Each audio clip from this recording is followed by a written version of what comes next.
All right, good morning, everyone. How is everyone doing?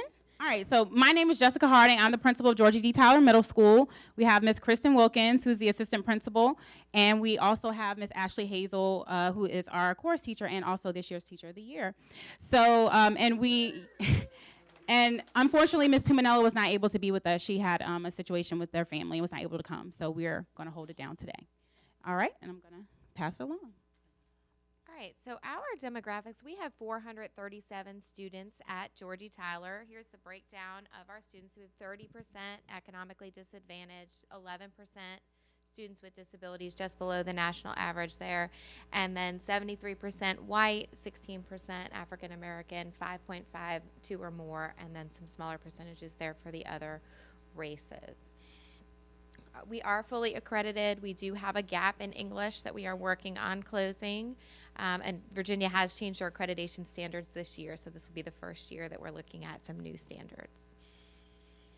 So our problem of practice is based on our discipline data, which reflects that we do not have equitable classroom management strategies that reflect relationships with all students. So we see a disproportionate number of referrals with our gap group students. So we aimed to increase those classroom management strategies to make them more equitable by decreasing the number of referrals for gap group students by at least 50% across all 3 grade levels by the year 2022. Closer. Thank you. Our expanded problem-solving team, when we went back to Georgie Tyler, included our school-based leadership team as well as our instructional leadership team. We provided some voice and choice to these team members, asked for their input, included our grade level teams, some other members in our district, and tried to just organically consult everybody that would be impacted. Ultimately, we came up with a variety of solutions. We started with relationships and class culture building. We attempted to create an environment that was welcoming for all students and staff members so the staff could feel welcome and happy at work.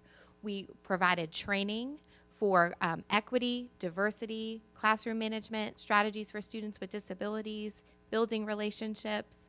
We implemented a class culture planning document, which we will share more with you. And we really tried to increase the parent-teacher conversation, involve parents in the conversations with students who we were having difficulty with, have PLC meetings, RTI meetings to discuss individual students and strategies that teachers can use with those struggling students.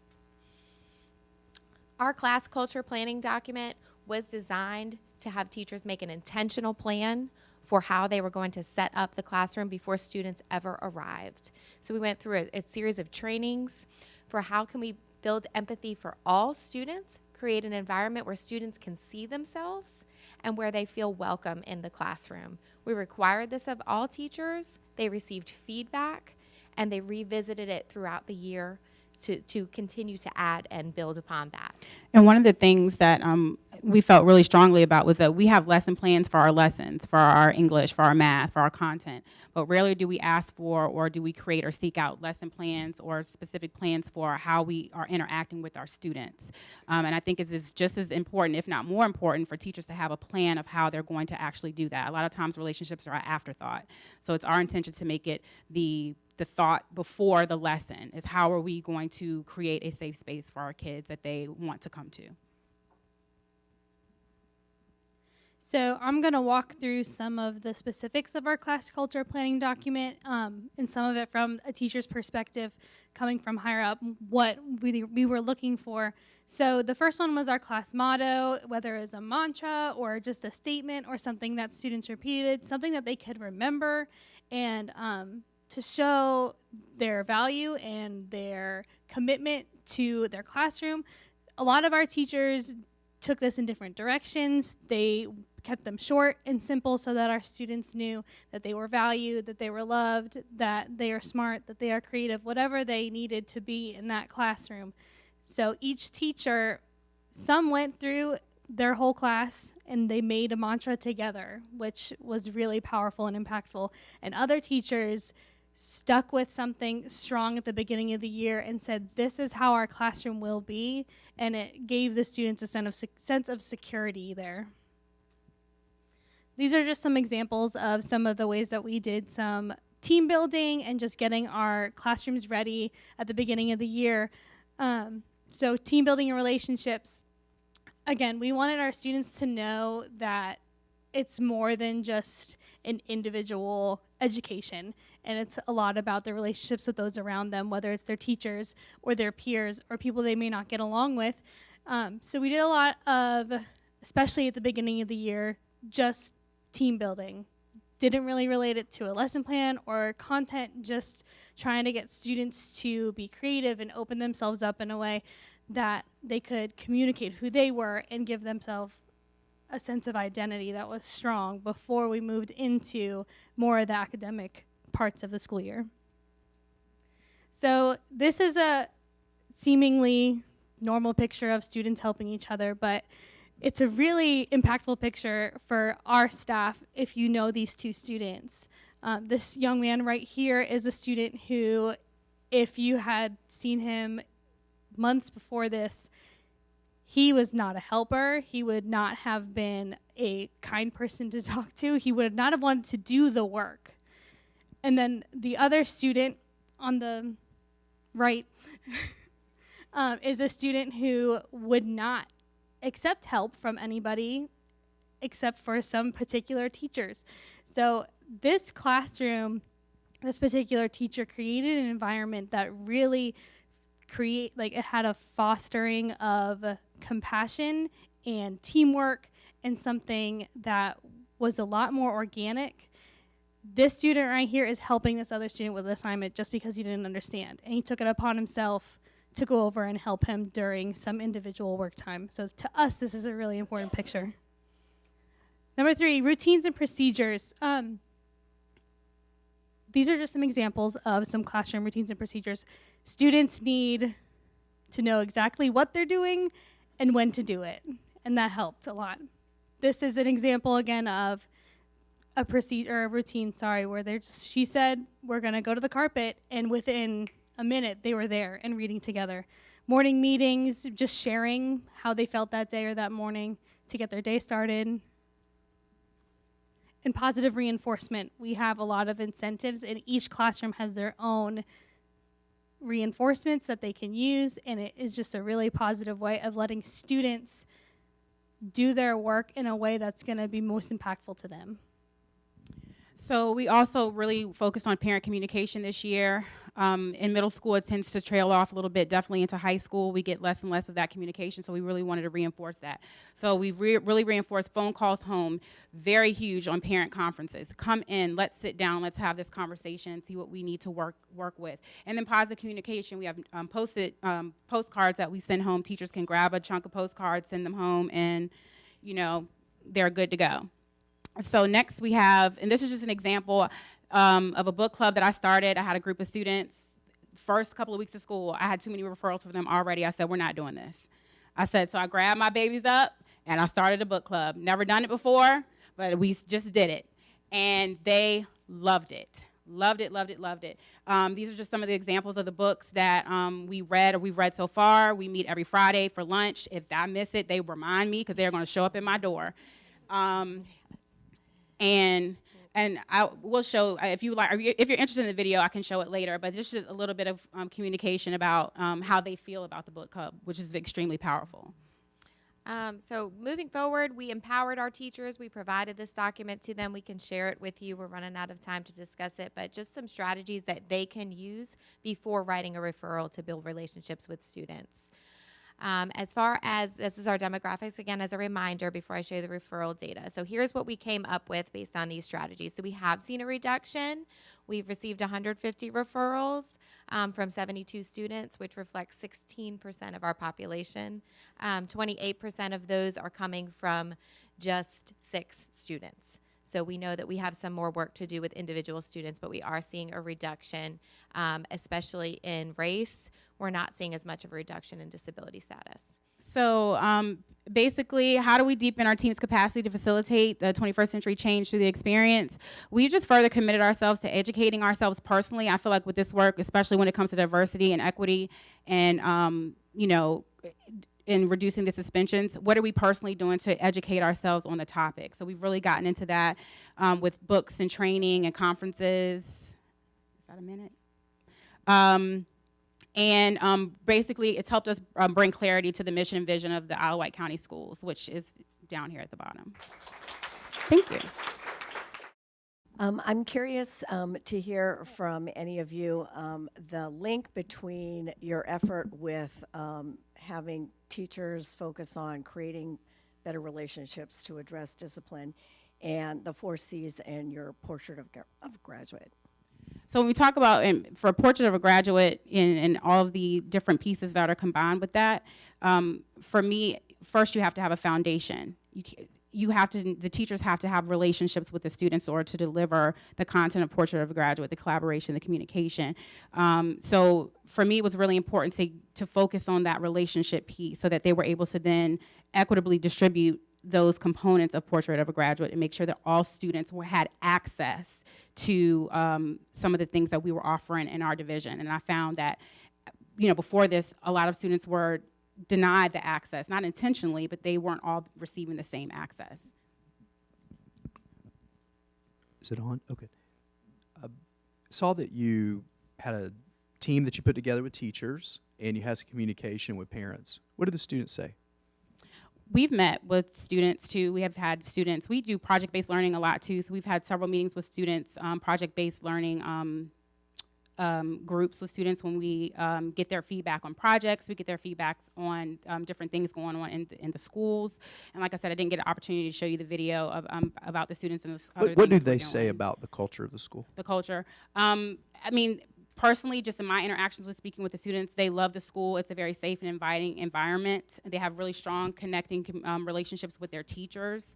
And the teachers do definitely make an effort and go out of their way to build those strong and connecting relationships. What do your discipline high flyers say about the school?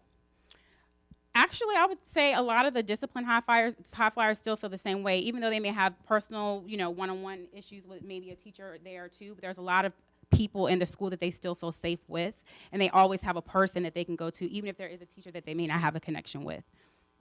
I'm struck by the fact that you've really identified a half a dozen students who are your repeat offenders, so to speak.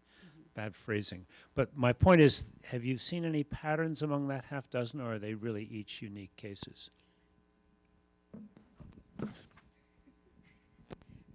Discipline's my thing. So we have seen that they are mostly students with disabilities.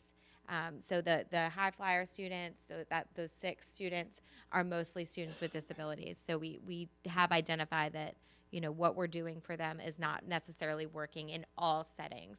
It's working in some of the places that they're going, but it's not working everywhere. Did you get a chance to disaggregate your discipline data by teacher, and what did that uncover? Yes, I did.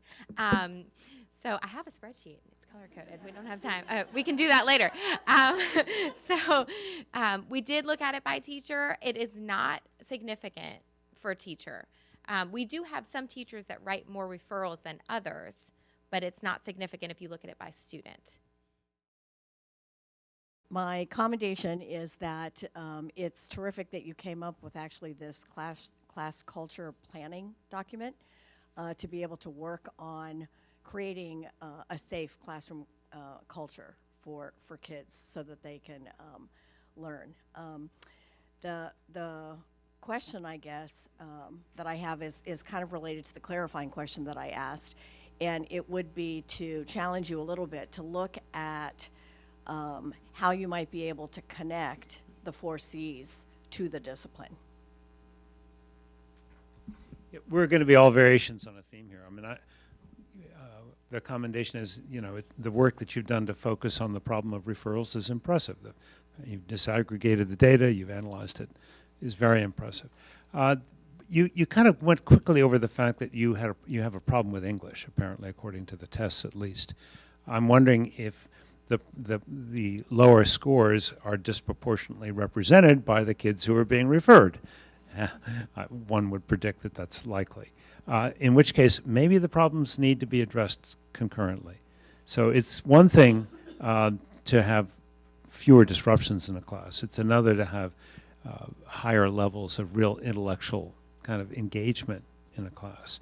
To me, that's the flip side of the behavior problem. You got to have both. I'm going to be real honest with you. I'm struggling a little because I heard some things and I'm trying to put them together in my mind, and I'm not quite being able to do that. So I see a school that is doing pretty well academically according to state test, but has identified discipline, but has a high degree of psychological safety, engaging instructional pedagogy around project-based learning. So I'm having trouble pulling all that together in my mind around we're achieving well. There's a high degree of psychological safety that exists because you said that kids have someone they can go to, which is huge. You're doing project-based learning. And so usually my experience suggests that usually one of those things is missing when you identify discipline as an issue.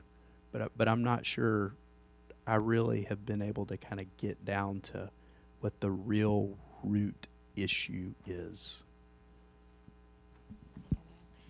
Yeah, what we've identified really is that empathy piece for either race or disability as the struggle. So those are the kids that are not being successful in the traditional model, and the English reflection is based almost solely on writing is what brings that down to a level 2.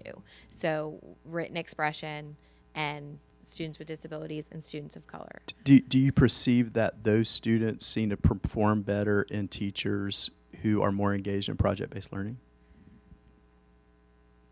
Not necessarily. More they perform better with teachers who they have a relationship with. Just as another quick suggestion, have you looked at the model of advisories or parent-teacher-student conferences as building on what you're already doing? Yes, we're actually going to start those next year. We were supposed to start them in the spring, but we weren't able to this spring. But we are going to be looking into student-parent advisories for next year, to having those one-on-one conversations with the parent instead of just a parent-teacher conference. So we are implementing those next year. And for me, honestly, I think what it boils down to is we're a very rural community. The African-American population is small. And I do believe that race plays a large part in why a lot of times there's a disconnect when it comes to discipline and referrals. And this is basically, for me, having those one-on-one conversations with teachers and hearing what the teachers are saying about the students. When you have a student who is sitting in your class and they're being a naughty 12 or 13-year-old, and you say, well, I don't want him to go to jail, you know, why is jail the first thing you jump to? And this is a repeated theme. You know what I mean? For different types of students who all just so happen to look the same way. But then you're not saying these things about other students. And that is something in the couple of years that I've been in this building I've just picked up on. And it's something that in my school and in the division, people don't want to talk about because they don't want to offend anybody. They don't want anybody to be upset. And I just cannot, I can't allow myself to not focus on that and call it out. So I'm curious, is what role does poverty play in the lack of empathy in the students that you've identified? I think that's like, yeah, definitely. It's very significant. Very significant. There are stereotypes around race and poverty within our teachers, within our school system. You know, that is just where we are, and it's never been addressed. It's never been addressed, and this is not just a GTMS issue. It's a Isle of Wight County issue that we have in all of our buildings. And while I'm only the principal of my building, I can only control my building. I'm going to address it in my building with the hopes that it spreads out to other buildings. Quick sort of suggestion from a recovering high school English teacher who worked with kids, high school kids in a challenging environment. Just as a thought, create a school-wide, quote, literary magazine where every student contributes at least one piece. And the teachers work with each individual student to choose the piece they want into the magazine. And it could be anything. It could be a poem, a song, a story, a little clip. Elliot Wigginton, a million years ago, did something called the Foxfire Books, where kids, your age kids, would go out and interview people in the community, and that became the basis for magazines called Foxfire. But my point is, give kids voice. Give them a reason to want to write. And where kids' divergent voices are heard by the entire community and respected. That's an awesome idea. Thank you.